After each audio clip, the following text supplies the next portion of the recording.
Hey everyone, we're going to be jumping into this game against Chane here. So we lose the die roll, so we're going to be playing second. And this was actually a pretty interesting choice I had to make, where there is now a consideration to run Teklo Foundry Heart or Vest of the First Fist. Now typically Teklo Foundry Heart is very strong and probably my preferred equipment. And it would have made a lot of sense if we wanted to go first, to try to set up possibly another item or a counter on a weapon. But then our opponent gets to swing back at us with their full hand, and so all of a sudden Foundry Heart now is pretty much guaranteed to get us 3 life, as then we try to race. But since we're going second, we're trying to spike Chane as hard as we can before they get to maybe Soul Shackle 3 or 4. That's when their deck can really start to pick up some strong hands. And so we just decided to try out Vest of the First Fist just to try to close out this game and go as aggro and explosive as possible. Our opponent does a pretty standard Chane setup turn, just makes a Rune Chant, Arsenal, Soul Shackles, which is going to make their next turn really strong. But we do get the benefit of getting to basically have the first real turn where blocking with cards is now not really an option, and especially with Chane, I don't really expect them to block with a whole lot outside of maybe their equipment. So we start off already getting Husk, which is, I mean, very strong from the Chane player side. I mean, it's just really a great card in Blitz, even though it does get threatened very quickly, but we're just trying to come in strong.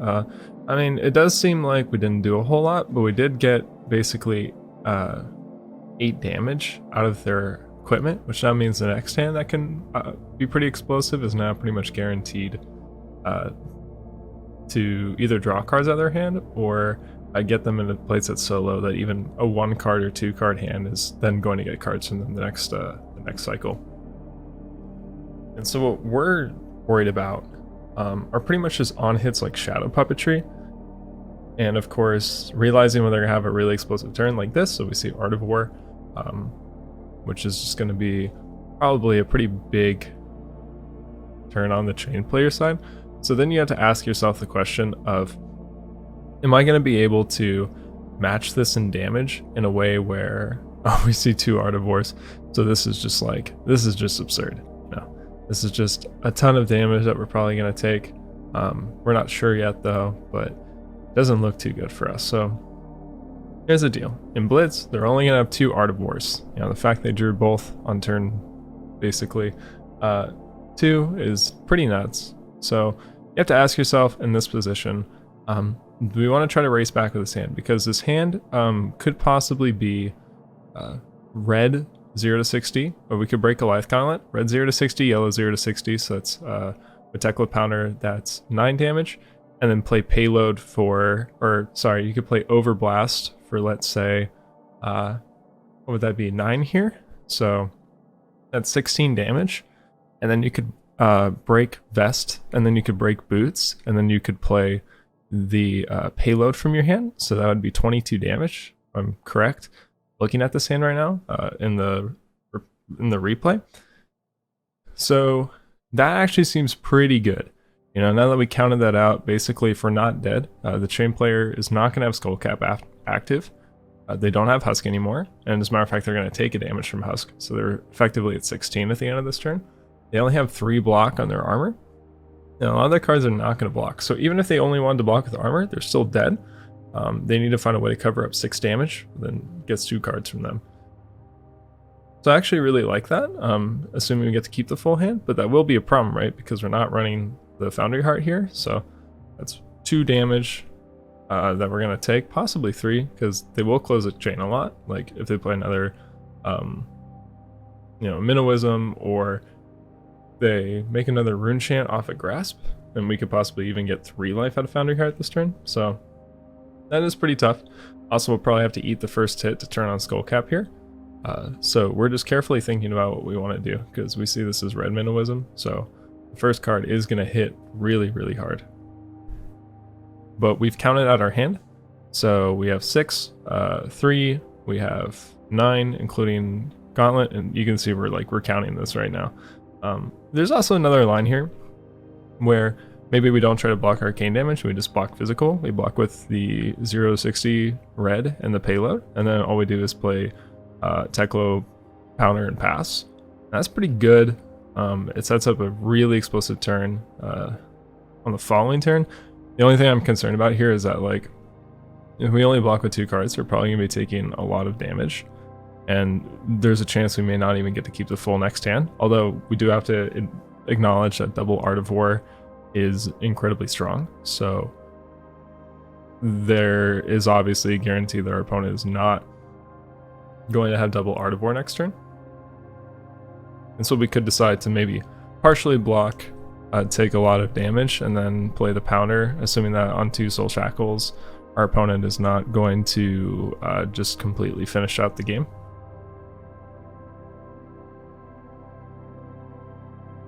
So here we just see, you know, Minnowism into Bounding. So it's, I mean, it is a lot, right?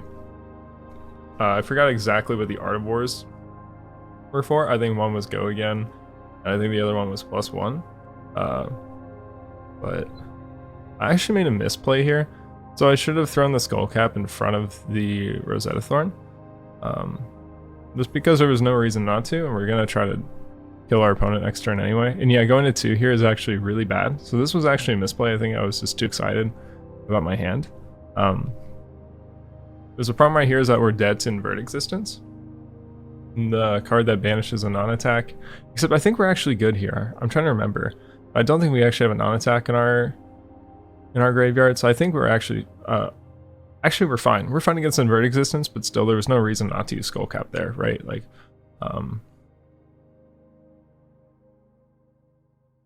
oh man, this hand is crazy. Yep, that's exactly what we talked about. So here's all the damage coming through. We're gonna start to get cards from our opponent, and the best part is with Achilles, we still have the Chane open. And especially the Vest, we still have the Chane open, which means that Payload actually still maintains Dominate. So yeah, our opponent goes to 1, and then we just have Dominate. And so that was really crazy. I was just expecting to get cards from my opponent, not to just spike the game on turn 2. But that just goes to show how powerful some dash hands can be if you know how to line them up correctly. So yeah, I hope this was helpful, just knowing... you know, when you have lethal and you can afford to go down to 2, although it should have been a 4, should not have let that Rosetta Thorn go through, and just not using Skull Cap, so that was misplay. But yeah, thanks for watching. Hey everyone, we have another game against Chane here. So in the previous video we talked about using Vest when we're not going first, and we're pretty much going to be testing that again here, but we are still considering using Foundry Heart, just because if we're going to be going first and our opponent is going to have tempo going second, which then means that the life from Foundry Heart is going to become more relevant, because if now we can't block with cards on our opponent's first attacking turn, then we need to preserve our life total in some way, pretty much by using Foundry Heart as a way to buffer our life totals to survive probably 1 to 2 turns while trying to block as minimally as possible. However, it is still really a good idea to try to spike Chane as hard as you can, and so Vest just lets you snowball much harder. So we're still going to be trying that tactic. So we're going first here, so we want to run Barrel Shot just because we're able to load it without losing card advantage, basically. The same way if we were going second, and it would take like a full like yellow or pretty much all of a blue to put a counter on it. We basically just load this on turn 1 and get a free attack later on in the game. We got the best hand you could ask for, which is just second Teklo Pounder. So I expect it to be very hard for our opponent to win at this point. Unfortunately in Blitz, like, these games can be decided that quickly unless our opponent just has a really crazy 2 turns, like maybe draws all the Art of Wars, and just hits all reds on the banishes, things like that. I expect it to be pretty difficult for our opponent to deal with this, because I think right now, if we wanted to break all of our equipment, it would be... And yeah, we learned from the last gameplay where we accidentally just like didn't use Skull Cap on a Rosetta Thorn, and we just like took 2 unnecessary damage, especially when I don't expect our opponent to be at a higher life total for the rest of the game. So including Overloop, we could honestly start by playing Overloop for 11 here, which is insane to even say that number. So we could do, we probably play the High Speed Impact first. Oh, or maybe we don't. Maybe we don't. I mean, this hand's pretty crazy. Because because we have a bunch of playable 0 costs like red 0 to 60 and yellow 0 to 60, and then we have a blue we have a yellow pitch on T-Bone for overloop, and maybe we could wait for a better 2 cost, but I just don't know when another 2 cost is coming, right? And this hand is so strong that we just need to go for it immediately. There's no reason to basically. Oh, interesting. Okay, so I made a play I wasn't expecting here. So I'm breaking best, I think, and able to play T-Bone into overloop, and then that lets me use barrel shot for an absolutely insane amount of damage here. So that actually makes a lot of sense. And so now this comes in for 7. So I think, how much damage would we be threatening here? 8, 11, 13, 20. I think it's a 25 damage hand. Might be off. I might be off on that number, but that's pretty nuts. And so, you know, coming right out of the gate on our first attacking turn. So, you know, there's a consideration. Like, there's better targets for Goliath Gauntlet, obviously. Like, Red Throttle's really solid, you know, but also payload. But there was just an issue of, like, you know, I'm trying to literally end this game next turn. What happens? I just draw all 0 cost and 1 cost, and then there's just like 2 damage I missed here. So it was just using it when you have the opportunity. Now, unless our opponent is able to really hit back hard, I mean, we can even keep a 2-card hand. We could just keep a blue pitch and throttle. I think we have the game. Just because high speed impact's still an arsenal, so that comes in for 8, and then throttle comes in for 6, so it's just 14 damage. And so unless our opponent has a way to rip our whole hand here, I just don't think it happens. And especially with this few cards left, I don't expect it either. Although we can just keep a 1-card hand of throttle, just the blue one, and we can pitch, put a counter on pistol. We can play the high speed impact for 8 and then shoot the pistol for 2. I don't really know if that's better here, but it is a possibility, right?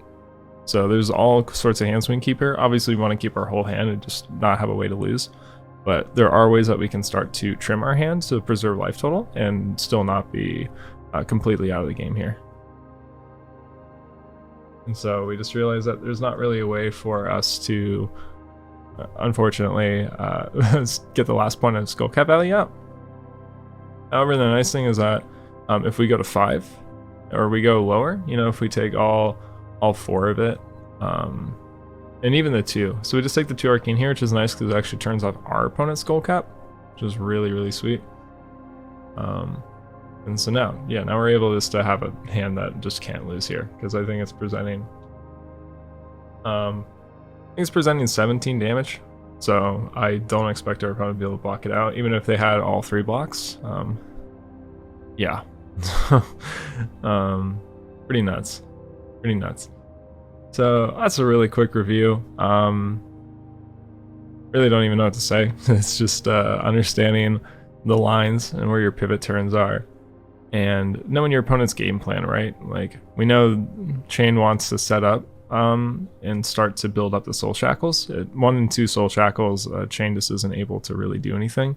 Unfortunately, in Blitz with dash, well, fortunately for us as dash players, you saw how much raw damage output there is. It doesn't really matter about the on hits as much. It's just the fact that we just pressure their life total that quickly that they're just never able to properly set up.